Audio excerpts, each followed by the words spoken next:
Thanks, Patrick.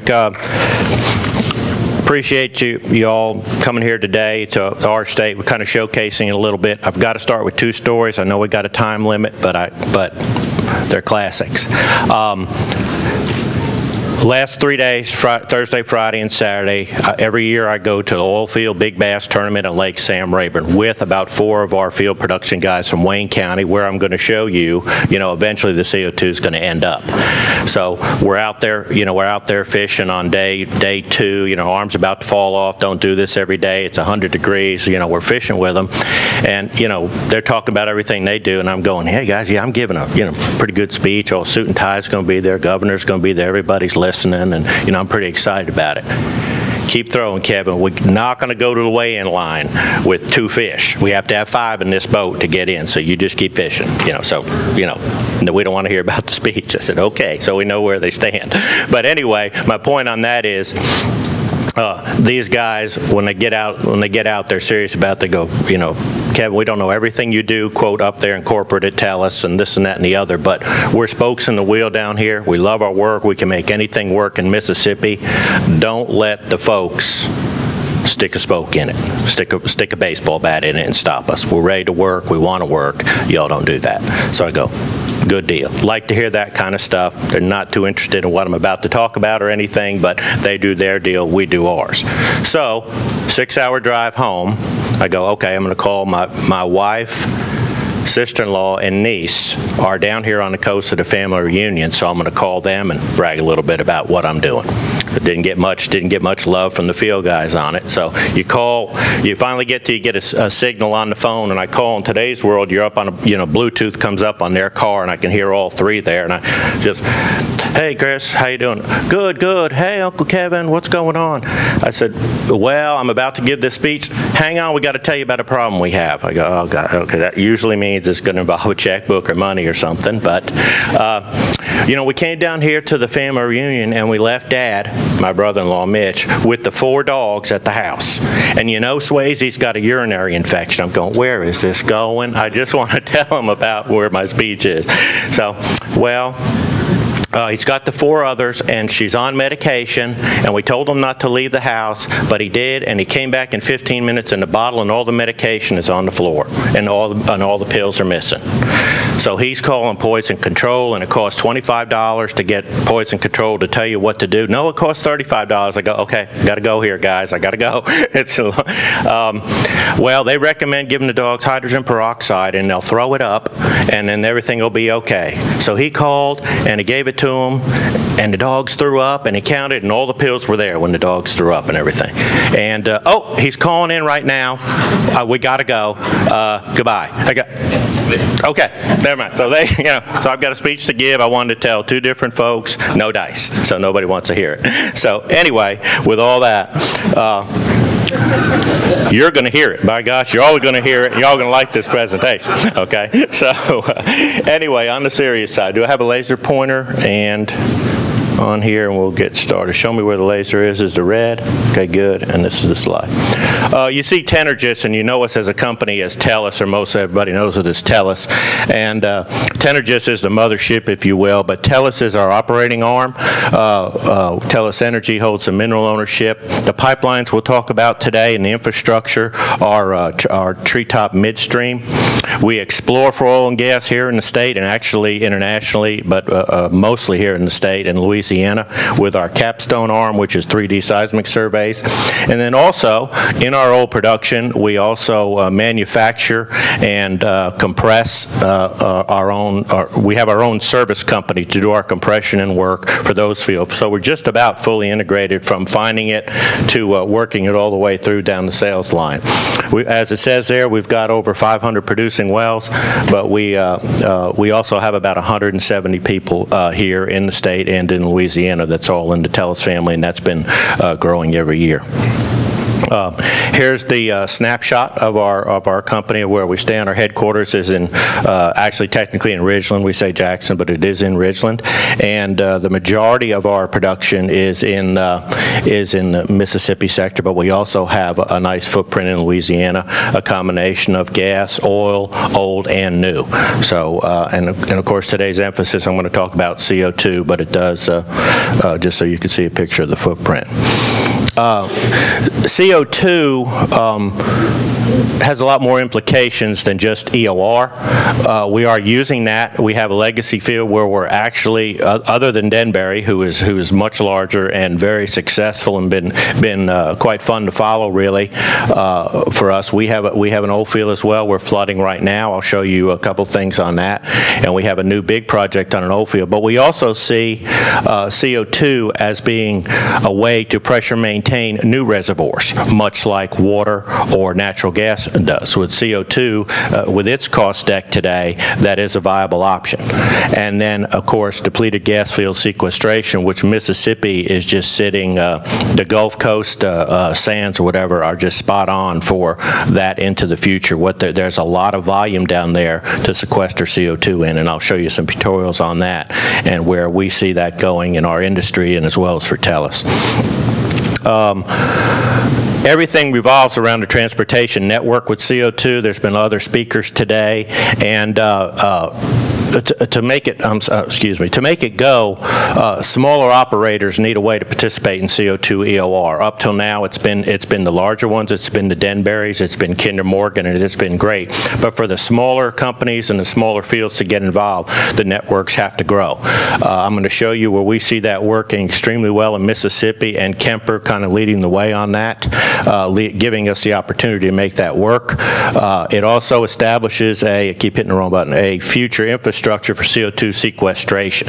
And as another thing we see with these pipelines growing is that technical innovation with CO2 and EOR getting into the smaller fields will grow and grow and grow. Just like history tends to repeat itself. You build a railroad 100 years from now or 200 years ago through towns from point A to point B. You had two anchors, but through the middle all these towns pop up.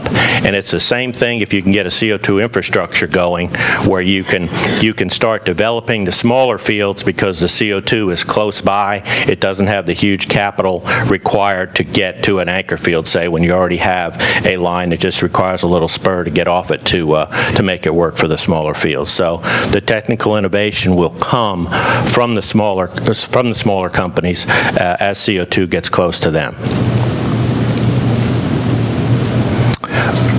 This is currently this is a current and a future map. I apologize, it's kind of busy, but the Jackson Dome and Denbury system is right here, and as we know, they're very successfully flooding a number of fields in Mississippi. Tellus has two anchor fields, West Yellow Creek anchor, which will be where the Kemper County line goes to Pachuta, and then Tellus is building a line segment here. I'll go over that in a minute, and we see this as being the future corridor for CO2 transportation and eventually sequestration in the state. And I'll zoom in on this here on the next slide and talk a little more detail about it. The CO2 transportation infrastructure in the state is, I showed you some other lines that run to Macomb and over to Delhi by Denbury. This is the Genesis line that actually goes through two Tellus fields that are actively flooding now. We are able to secure CO2 off of that line to the tune of about 20 million a day. We're flooding two fields there. I'll go over that in just some quick detail, not really make this an engineering presentation.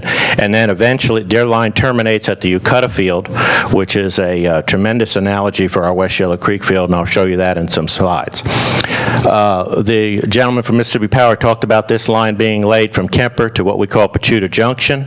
The Treetop / Tellus 26-mile 16-inch line It will be completed in November, just a couple months to our Yellow Creek hub. And this hub, this from Pachuta to Heidelberg, is the Denbury spur. And this is where we split 70-30 the CO2 that will come off of Kemper. This will go into the Denbury system to further flood their fields.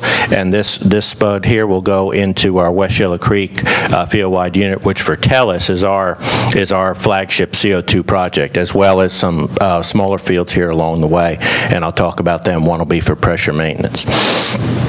In terms of reviving the old fields, the kind of classic what EOR is, you have a field that maybe made 10% of its production from depletion, you water flooded it or gas injected it, you made another 10%, you put EOR in it, you make another 10 to 15%, put CO2 in it, you make another 10 to 15%. So where Tellus is involved, I talked about the West Yellow Creek project. Remember, Kemper is up here, the spur comes down.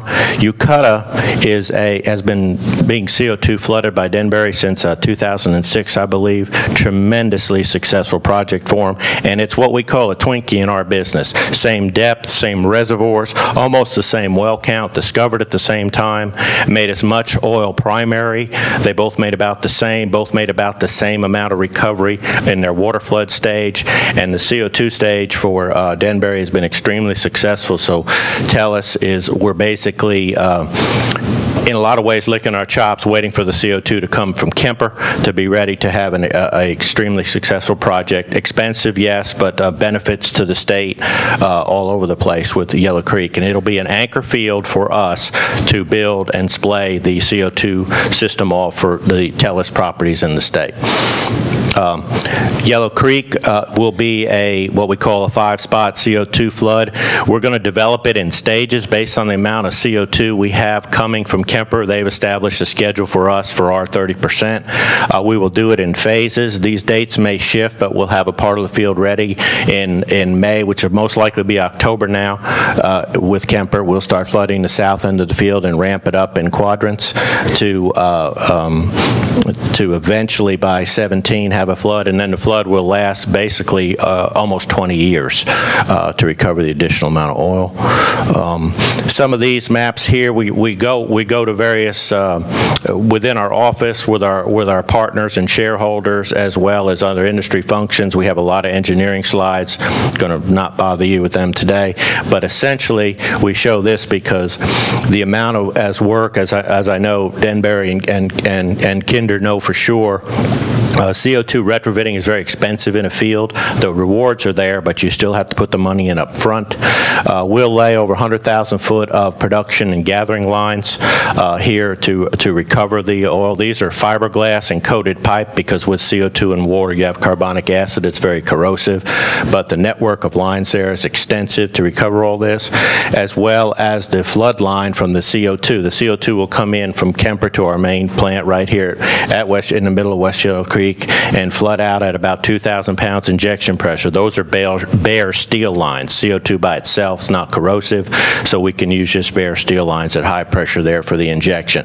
And again, there's this will be a WAG, which is water alternating gas flood, so we actually have duplicate lines. We have 160,000 foot of new lines we'll have to put in the ground in Yellow Creek to retrofit it for that flood as well. So extremely big project for Tellus and for the state. And here's why we're going to do it. It's not for funsies. We're an oil company first. We try to do all the right things, but bottom line, we're not doing it for fun. And as I said, Yellow Creek was a classic depletion drive. They put water in it. Production came right back up. Tellus took over right here. We've done a lot of infill work, as much as we could do which is really what Tellus built itself on, was taking properties from old operators and making them better. But what we see from the scoping studies we ran, as well as a Ucutta model, what the incremental recovery from Yellow Creek over the next 20 years will be about 17 million barrels. In our industry, especially in the ballpark we Tellus play in, which is North and South Louisiana, Mississippi, and a little bit over into Alabama, it's hard to find 17 million barrels. I promise you, it is extremely hard to find it. Well, it's already there. You put the CO2 to it, and you're going to get it out. So it's again, it's a no-brainer for us, and we're waiting for the CO2 for this project to go. Some pictures just to speed it up. These are just some pictures of the pipeline that's being laid from Yellow Creek to Pachuta Meter Station, and then so like I said, most of this is in. It's about 80% complete right now. They're telling us around on November 11th they expect completion of this spur to get to Yellow Creek to meet with the Mississippi Power Line, and then the meter station at Yellow Creek. The other legacy field is in Smith County. I showed you that earlier, right off the Genesis line. We do get some CO2 off of that from that line, and we're flooding Raleigh Field. Raleigh Field, again, like Yellow Creek, discovered in the late 40s, early 50s by Chevron. It was down to 2 producing wells and 20 barrels a day. It is a 13,000-foot Austin, so it's fairly deep, fairly high injection pressures, 3,000 pounds. We've been flooding it since '09, and as you can see, we were up from 20 barrels a day up to an average of 510. We've made about 300,000 barrels of oil. This is a classic case of a non-anchor field. You go from the Jackson Dome to Ucutta. We're talking about going from Yellow Creek to Baxterville and catching little spurs along the way in the future. Well, here's a little spur along the way on that Genesis line.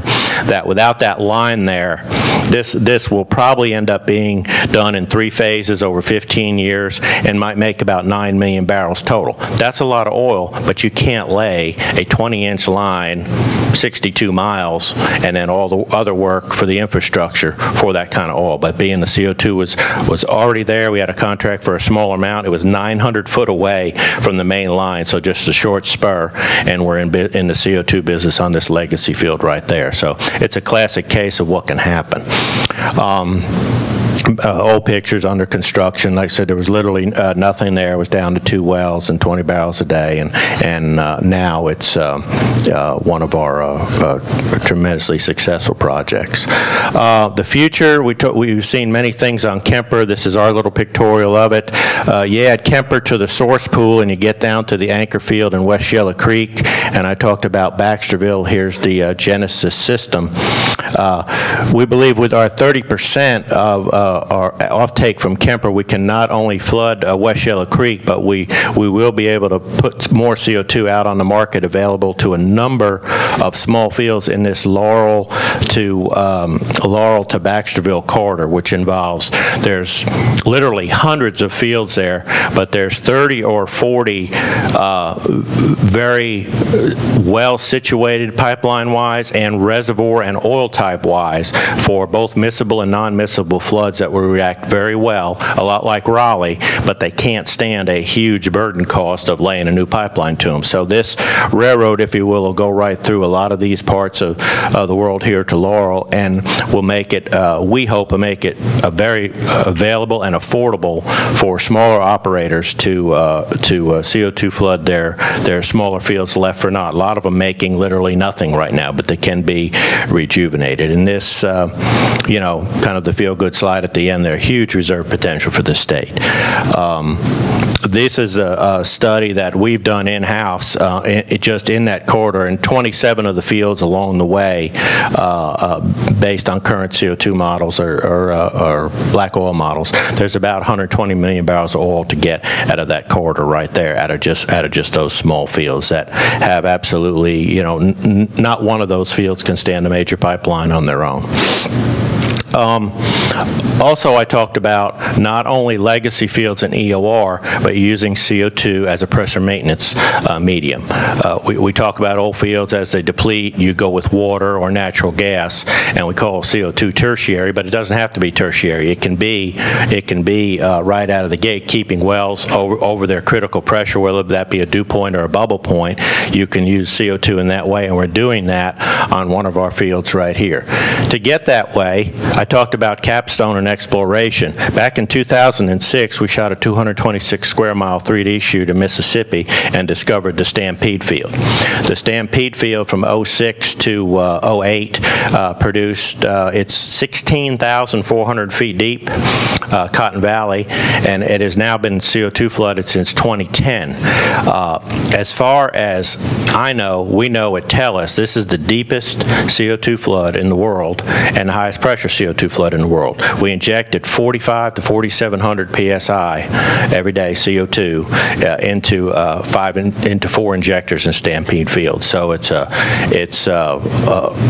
lot of engineering went into it. There's a lot of unique pumps and systems there that again, I say there's no one else in the world as we know injecting CO2 as deep. Also in 2010, we discovered the Hawani Field, a Macumber discovery of 14,000 foot, which is right next to West Yellow Creek, and it will spur off and take a small amount of CO2 for the very same thing we're doing in Stampede. When the line comes through from Kemper, we'll jump over to Hawani and pressure maintain it as well with CO2. It's in its early stages, unlike Stampede, which has a couple years on it.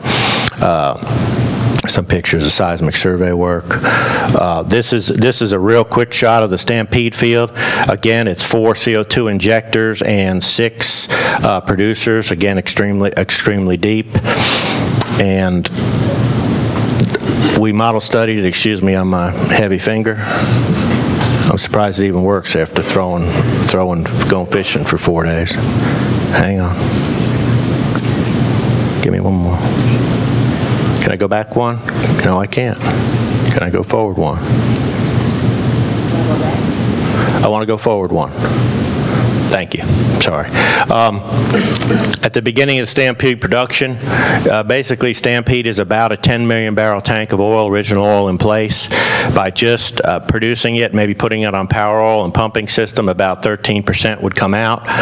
We did a study for a water flood analysis. It showed it would make 3 million barrels or 30%. But what if we put CO2 in right from the get-go and didn't let it get below its bubble point and work it up to 45% recovery, 4.5 million barrels. So we went with that route. Again, why? The major spur was through there. We were able to couple this. This field is literally 1 mile away from the Raleigh field. So together we have an old legacy field being rejuvenated and a new field right next to it with the CO2 getting an immediate oil recovery increase for ourselves in the state based on CO2. Here's as an engineer in an office where you're trying to pay the bills, it's my favorite slide. You bring Stampede on at 1,200. If you were just to primary produce it, you're going to make your 1.3 million barrels and go home. When we hit it with the CO2, we had immediate reaction. We ramped up to 840 barrels a day. We drilled another new well in there. We saw based on sweep efficiencies, we weren't catching all the reservoir, drilled another well, and we got up to about 1,400 barrels a day max. We're sitting around 1,200 average right now, and we've made an additional almost 1 million barrels of oil over and above that 1.3 million already, and we believe the total will be 4.5, and everything's pointing to that happening. So extremely successful project on the production side, on the number side, and again, the deepest and highest pressure CO2 project it may not be in the world, but I don't know of another one. The other new field that we're going to pressure maintain, this one will be like Yellow Creek, dependent on Kemper, will be a Hawani Macumber discovery. This is what it'll look like. There's actually only 4 of the wells are drilled right now, but it will be, there's 3 blocks. We'll have 3 injectors in the main blocks and 4 producers, and a couple producers in the off blocks. Again, this field is producing with 3 wells at 1,000 barrels a day right now, but it's above its critical point. So when the CO2 comes, we'll be able to goose it up. And this is another slide showing the CO2 injection versus a 15 million barrel recovery field. If we're able to catch it before we get to its critical point with the CO2, it will double to a 30 million barrel recovery field. So exciting news on the horizon for that under the primary pressure maintenance side of CO2 for Tellus. pictures of the plant. A lot of this plant and the infrastructure comes from our SESCO division, which specializes in sour gas treating and moving. We have an acid gas disposal here. We have I don't know the exact numbers, but multiple thousands of horsepower of sour gas compression. Hawani is smack over, so it's 2% sour. So it has that added challenge as well. And I'll close with a couple of slides on where we see CO2 sequestration going. It's a huge subject, but just a couple of slides of where we see how it can benefit the state. We obviously, at Tellus, and most of the CO2, if not all of the CO2 to come out of Kemper and everything that comes out of Jackson Dome from Denbury, we want it to go in the ground to make more oil because that's where the dollars are. However, in the CO2 sequestration world, as the future goes on, this is the same slide I showed before. In purple are a lot of are depleted gas fields that are in and around the Mississippi corridor. There's a number more down here in South Louisiana and along the coast, as we know. But where we eventually are going to take the CO2 line to our anchor field in Baxterville, that has the potential to be probably twice the size of West Yellow Creek in oil recovery.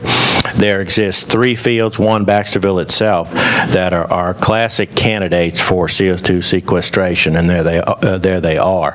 These are old, highly porous and permeable sands that have made a total 1.6 BCF, so they're tanks that we know held natural gas for millions of years and will be able to hold CO2 for millions more should we get it back in. Takeaways. Just the network will not facilitate a legacy field, but it also encourages new exploration. A lot of times we just think about CO2 that way. All 3 support the service industry. Tellus, but from a couple years ago to the next 5 years, we're going to have about $250 million invested in the state and a positive impact on the state economy. So, and just a slide on we've shown this at a number of other places. Service companies in Mississippi they're fragile, but with the growing Kemper growing in this corridor right here, we see tremendous potential for the oil service companies in the state. So thank you very much.